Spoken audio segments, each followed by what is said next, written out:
महाराणा प्रताप का नाम भारतीय इतिहास में साहस और स्वाभिमान के प्रतीक के रूप में अमर है। उनका जन्म 9 मई 1540 को राजस्थान के कुंभलगढ़ किले में हुआ था। वे मेवाड़ के महाराणा उदयसिंह के पुत्र थे। प्रताप ने बचपन से ही तलवारबाजी, घुड़सवारी और युद्धकला में महारत हासिल की। 1568 में अकबर ने चित्तौड़गढ़ पर कब्जा कर लिया, जिसके बाद मेवाड़ की स्थिति कमजोर हो गई।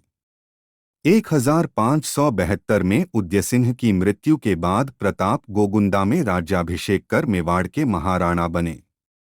उस समय अकबर चाहता था कि सभी राजपूत राजा उसकी अधीनता स्वीकार करें।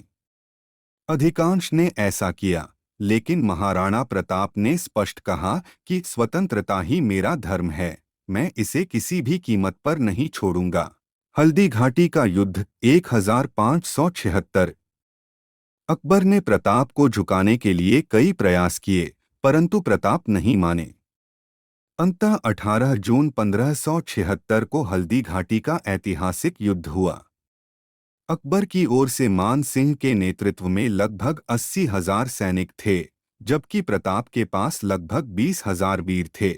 युद्धभूमि पर प्रताप अपने प्रिय घोड़े चेतक पर सवार होकर शेर की तरह लड़े। चेतक ने अद्भुत वीरता दिखाई और जब प्रताप घायल हुए तब उसने अपनी जान देकर भी महाराणा की रक्षा की। हल्दी घाटी का युद्ध निर्णायक नहीं रहा, लेकिन प्रताप ने कभी अकबर की अधीनता स्वीकार नहीं की। युद्ध के बाद प्रताप ने जंगलों और पहाड़ों में रहकर संघर्ष जारी रखा। उन्होंने कठिन परिस्थितियों में भी अपने स्वाभिमान को नहीं छोड़ा।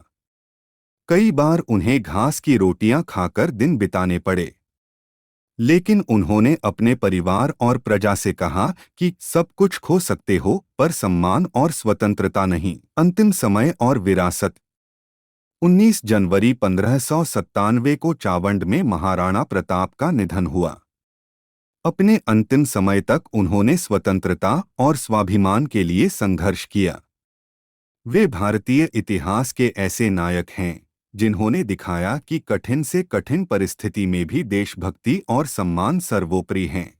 आज भी महाराणा प्रताप का नाम सुनते ही हर भारतीय गर्व से भर जाता है। उनकी गाथा हमें यह सिखाती है कि स्वतंत्रता सबसे बड़ा धर्म है।